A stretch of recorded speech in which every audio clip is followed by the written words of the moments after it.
Halo Sobat Omnas, selamat datang kembali di channel YouTube Catatan Omnas. Pada video kali ini, kita akan membahas materi perkuliahan Sistem Basis Data Pertemuan 1, bagian 3. Adapun pokok bahasan kita kali ini adalah sebagai berikut.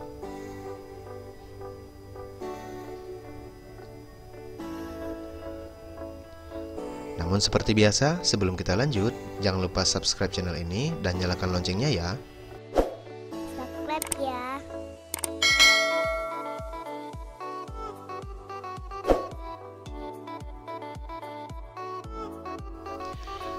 Baik, kita langsung saja masuk ke pokok bahasan yang keenam, yaitu peran dalam lingkungan basis data.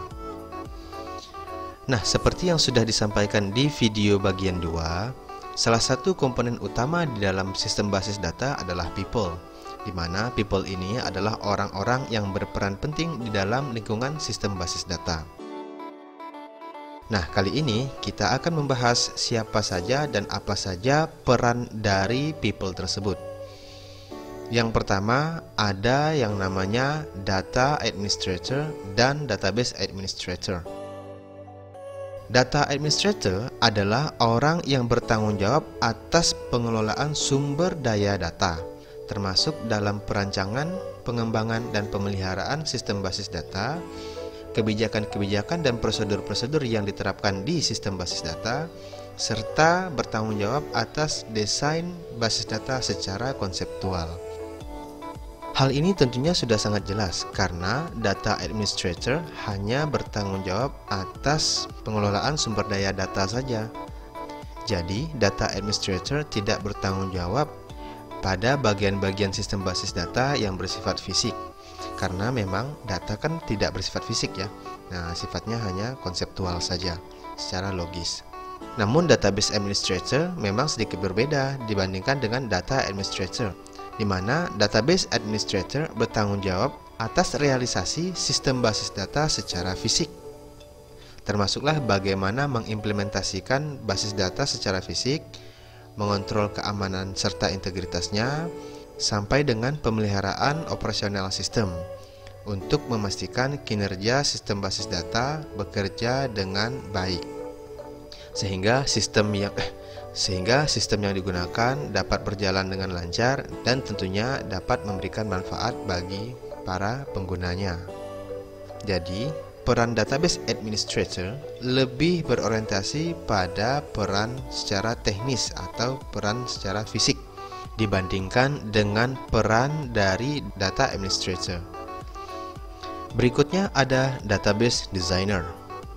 Database Designer adalah orang yang bertanggung jawab atas perancangan basis data, yaitu berkenaan dengan mengidentifikasi data seperti apa saja entitas atau objek yang nantinya akan berinteraksi di sistem basis data, serta apa saja atribut-atributnya, serta apa saja hubungan atau relasi antara objek-objek atau entitas-entitas yang terdapat di sistem basis data tersebut. Database Designer juga harus memiliki pemahaman yang menyeluruh tentang data organisasi, instansi, ataupun perusahaan yang nantinya akan menerapkan sistem basis data ini. Termasuklah kendala-kendala apa saja yang terdapat pada data-data yang diterapkan di sistem sebelumnya, sehingga sistem basis data yang dirancang dan dibangun nantinya dapat mengatasi kendala-kendala yang ada pada sistem yang digunakan sebelumnya, sehingga tampak jelas manfaat dari sistem basis data yang dirancang dan dibangun bagi organisasi, instansi, maupun perusahaan yang menerapkan sistem basis data tersebut. Peran yang ketiga adalah Application Developer. Application Developer ini adalah orang yang membuat aplikasi, di mana aplikasi ini nanti diimplementasikan menjadi user interface yang dapat digunakan oleh end user atau pengguna untuk mengakses data dari sistem basis data yang ada. Dan peran yang keempat adalah end user, yaitu pengguna. End user atau pengguna dapat diklasifikasikan atau dikelompokkan dari cara mereka menggunakan sistem. Yang pertama adalah user umum atau pengguna umum. User umum ini biasanya adalah pengguna yang menggunakan aplikasi apa adanya. Jadi mereka mengakses data yang ada di sistem basis data melalui aplikasi yang dikembangkan oleh application developer tadi, di mana aplikasi itu yang menjadi interface antara end user dengan basis data. Sedangkan kelompok yang kedua yaitu user atau pengguna yang mahir. Nah, user kelompok ini biasanya sudah mengerti dan memahami bahasa yang digunakan di sistem basis data seperti bahasa SQL untuk memberikan instruksi ke sistem basis data yang ada. Bahkan pengguna mahir ini juga dapat membuat sistem basis data mereka sendiri karena mereka memang sudah memahami bahasa yang digunakan di sistem basis data, di mana bahasa tersebut adalah bahasa yang digunakan untuk memberikan instruksi-instruksi atau perintah-perintah dalam pengelolaan sistem basis data. Nah, inilah 4 peran yang terdapat di dalam lingkungan sistem basis data. Nah, sobat yang mempelajari sistem basis data tentunya dapat mengambil salah satu bahkan semua peran yang ada di lingkungan sistem basis data ini. Karena tujuan akhir dari mempelajari sistem basis data ini adalah harapannya kita dapat menjadi database administrator sehingga dapat merancang dan membangun sistem basis data milik kita sendiri. Berikutnya kita akan membahas bahasa yang digunakan dalam sistem basis data. Bahasa yang dimaksud di sini adalah cara kita berinteraksi dengan sistem basis data. Nah, sistem basis data ini menggunakan bahasa khusus yang sering kita kenal dengan Structured Query Language atau SQL. Di dalam SQL itu sendiri terdapat banyak bahasa. Namun pada materi kali ini kita akan membahas 2 saja, yaitu bahasa yang paling sering digunakan dalam berinteraksi dengan sistem basis data. Yang pertama adalah DDL.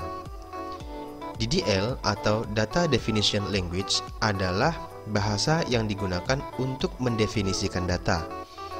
Fungsinya adalah untuk mendefinisikan data dari objek yang ada di dunia nyata, seperti yang sudah kita bahas di video bagian 1. Contohnya ada manusia, barang, hewan, kejadian, peristiwa, maupun ide atau gagasan. Nah, objek ini datanya didefinisikan di dalam sistem basis data menggunakan bahasa DDL, yang mana DDL ini nanti akan menghasilkan basis data atau database dan tabel-tabel di dalamnya yang merepresentasikan objek-objek tadi. Kemudian bahasa yang kedua yaitu DML atau Data Manipulation Language. DML adalah bahasa yang digunakan untuk memanipulasi data pada objek yang direpresentasikan tadi. Nah, di dalam basis data, objek-objek direpresentasikan dalam bentuk tabel. DML berfungsi untuk memanipulasi isi dari tabel-tabel tersebut sehingga objek yang direpresentasikan yang kita sebut dengan entitas menjadi jelas data-datanya, sehingga nanti data tersebut dapat diolah menjadi informasi yang dibutuhkan oleh organisasi, instansi, ataupun perusahaan yang menerapkan sistem basis data di lingkungannya. Dan pokok bahasan yang terakhir adalah kelebihan serta kekurangan DBMS. Yang pertama kita akan membahas kelebihan dari penggunaan DBMS. Kelebihan penggunaan DBMS yang pertama adalah tidak ada lagi kerangkapan data yang terdapat di basis data, karena setiap objek yang disimpan datanya itu sudah diberikan kode unik, sehingga jika sudah digunakan kode unik tersebut tidak akan dapat digunakan oleh objek lain. Contohnya, misalnya dalam sistem informasi akademik terdapat tabel mahasiswa. di tabel mahasiswa tersebut, katakanlah ada seorang mahasiswa bernama Adi. Kemudian ada lagi mahasiswa yang bernama Adi, sama-sama Adi. Nah, bagaimana cara kita membedakannya? Cara membedakannya adalah dengan memberikan kode unik terhadap kedua mahasiswa ini, sehingga Adi yang pertama dan Adi yang kedua dapat dibedakan. Contoh kode unik ini adalah NIM. Kelebihan yang kedua, data bersifat konsisten. Ya, ini sudah pasti. Kenapa? Karena sudah tidak ada lagi data yang rangkap, maka datanya akan bersifat konsisten. Jadi, Adi pertama tetap menggunakan data Adi pertama, dan Adi kedua tetap menggunakan data Adi kedua, tidak akan tertukar. Nah, seperti itu. Kelebihan yang ketiga adalah data yang terdapat di sistem basis data itu bisa menghasilkan informasi lebih banyak karena dapat digunakan berkali-kali, dapat digunakan berulang-ulang. Nah, sehingga bisa menghasilkan lebih banyak informasi. Kelebihan yang keempat, data dapat digunakan secara bersama-sama dalam satu waktu. Jadi, jika suatu sistem memiliki banyak pengguna dan banyak pengguna mengakses data yang sama dalam satu waktu, itu tidak masalah. Kelebihan yang kelima, data-data yang terdapat di sistem basis data menjadi terintegrasi. Artinya, setiap kali ada pengguna yang ingin berinteraksi dengan sistem melalui menu apapun, asalkan memang data tersebut adalah data miliknya atau data yang bisa diakses olehnya, itu dapat dilakukan. Karena data-data yang terdapat di sistem basis data tersebut memang sudah terintegrasi. Kelebihan yang keenam, meningkatnya keamanan. Karena umumnya data yang disimpan di sistem basis data itu selalu diberikan langkah-langkah keamanan dalam mengaksesnya. Misalnya saat ingin mengakses suatu data harus menginputkan username dan password. Nah, tentu saja yang dapat mengakses data ini adalah orang yang berhak, yaitu yang mengetahui username dan password tersebut. Tentu saja orang itu adalah diri kita sendiri kan. Dan kelebihan yang terakhir adalah terjadinya standarisasi layanan. Nah, misalnya ada suatu organisasi, instansi atau perusahaan yang memiliki cabang misalnya ya. Dimanapun kantor cabangnya berada, maka layanannya sudah standar semua. Kenapa? Karena menggunakan sistem yang sama, menggunakan data yang sama, dan tentunya menghasilkan informasi yang sama. Tentu saja ini suatu kelebihan yang sangat bermanfaat bagi suatu organisasi, instansi maupun perusahaan yang menerapkan konsep sistem basis data. Dan bahasan yang terakhir adalah kekurangan penggunaan DBMS. Nah, di samping kelebihan-kelebihan yang ditawarkan, tentu saja terdapat kekurangan-kekurangan juga dalam penerapan konsep DBMS di suatu organisasi, instansi maupun perusahaan. Kekurangan tersebut antara lain yang pertama adalah kompleksitas dalam penerapan sistem basis data.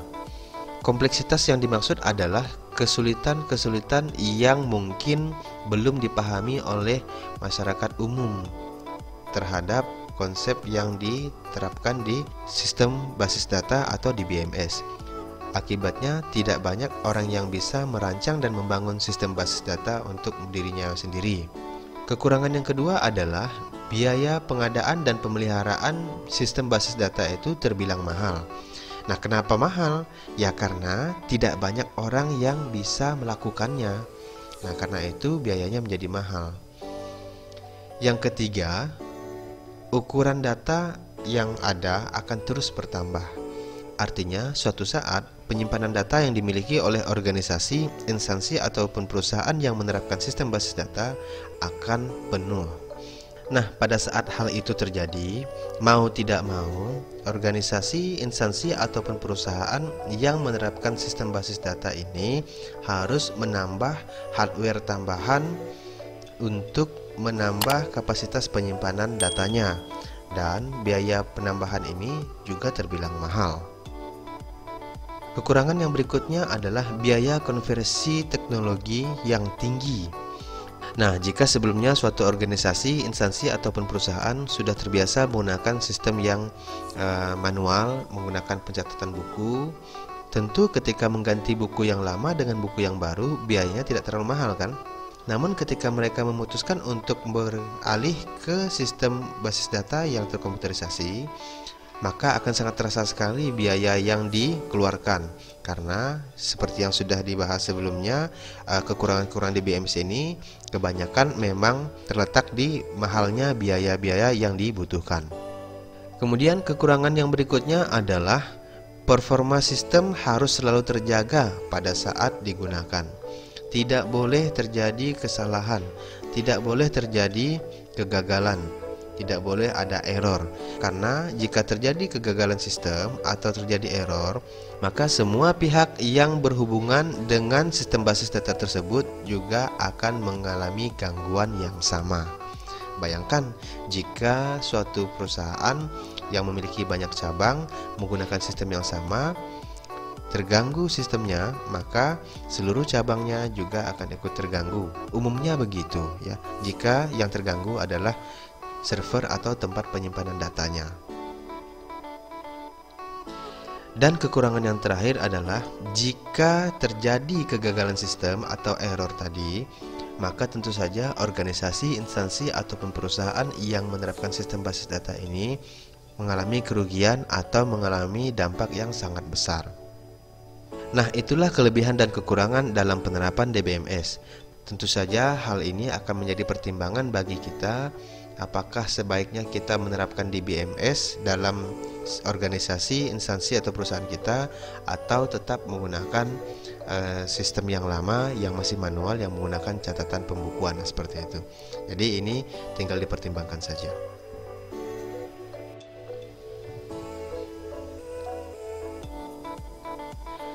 Demikian pemaparan materi perkuliahan sistem basis data pertemuan 1 bagian 3. Semoga dapat dipahami dengan benar ya. Jangan lupa like video ini dan tinggalkan komentar agar kita dapat melanjutkan diskusi terkait materi yang kita bahas di video kali ini. Jangan lupa subscribe channel ini dan nyalakan loncengnya, serta share video ini ke media sosial sobat agar teman-teman yang lain juga dapat mengambil manfaat dari video-video yang ada di channel YouTube ini. Sampai ketemu di video-video berikutnya. Wassalamualaikum warahmatullahi wabarakatuh.